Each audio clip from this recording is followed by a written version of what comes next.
guys, it's Steve. Chris Bosh recently failed a NBA physical for the Miami Heat. Now, Chris Bosh, he talked about it and he said, it's just a minor setback. It's not that big of a deal. I still intend to return to the Miami Heat and play this up and coming season, which I really hope he does, because last year for the 53 games I think he played, he averaged 21-9. I'm pretty sure 21-9. It may have been 21-7.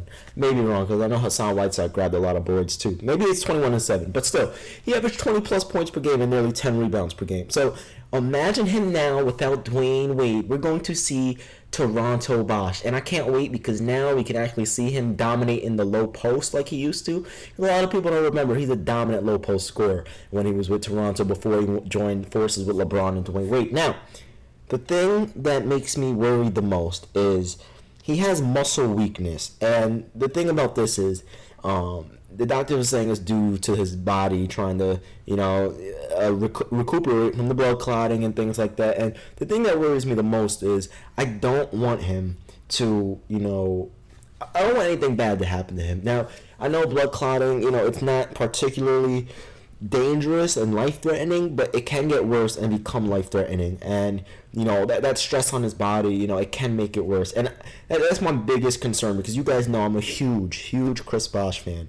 And to see him get hurt would be that would be devastating for me. And, I really hope it doesn't happen.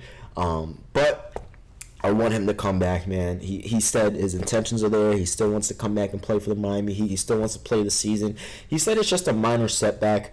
Now, again, failing a physical really isn't that big of a thing. But, when you have blood clotting and things like that, it becomes an issue. And he has muscle fatigue, muscle weakness right now. So hopefully everything gets better with him and the Miami Heat, because he is the future of that franchise right now. Because if he has to retire, that franchise is going to go from relevant to irrelevant. They already screwed up losing Dwyane Wade, so now Chris Bosh is their last and only hope. It is their last and only chance to make some noise in the Eastern Conference. Now, if Chris Bosh does play, do I think they'll make the playoffs? Yes, I do. With Hassan Whiteside, with Goran Dragic. You guys don't remember, Goran Dragic was an all-star caliber player in Phoenix. But again, he had to take the backseat to two superstars in Dwyane Wade and Bosh. That's why his numbers went down. So I can imagine lots of pick and roll action with Chris Bosh and Goran Dragic, high-paced action. Chris Bosh picking pops, pick and rolls, dunking, alley-oops, and things like that.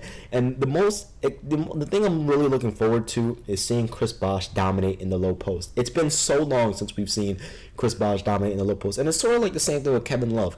Like Chris Bosh, when he played with Toronto, if you really look at his stats, I'm pretty sure from 10 feet or less, his shot percentage from 10 feet or less, like the amount of shots he took, was higher in Toronto than it was in Miami, because they had to play a different role style. He had to play catch and shoot, and the reason why he had to play catch and shoot is because he had to spread the floor for LeBron James and for Dwyane Wade.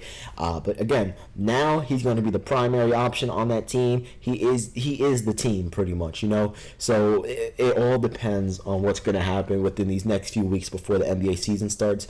Again, man, hopefully everything goes well with my man, because that's my dude, man. I don't want to see him get injured. I don't want to see him get hurt, and I definitely don't want to see him lose his life because he wants to play basketball.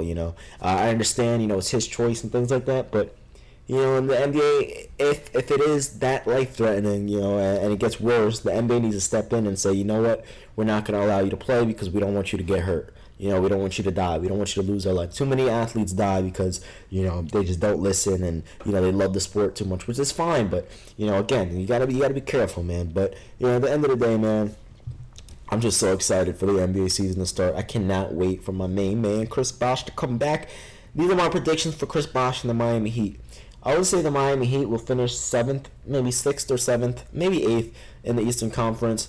And Chris Bosh averaged 22-9, maybe 22-10, around there. Goran Dragic probably around 17, 18, maybe 19. Actually close to 20 points per game, maybe. Hassan Whiteside doing what he does. Probably a double-double and at least 3 blocks per game, maybe close to 4 blocks per game, because he's a beast, man. That team is... If Dwyane Wade and Chris Bosh weren't injured during the regular season, and if Chris Bosh the blood clots didn't get worse in that postseason, we would have saw the Miami Heat versus Cleveland Cavaliers, because that was a great freaking team, you know? So, yeah, they lost Dwayne Wade, so they're not going to be as great, but they still have an NBA superstar. So, I just can't wait, man. Anyway, I'm out of here. I'm sorry for the shorter video today. I like to upload videos, like, longer videos now because, people are saying you like the longer videos. So, I apologize. This video is only 5 minutes long, but I'll catch you guys in the next one. Peace.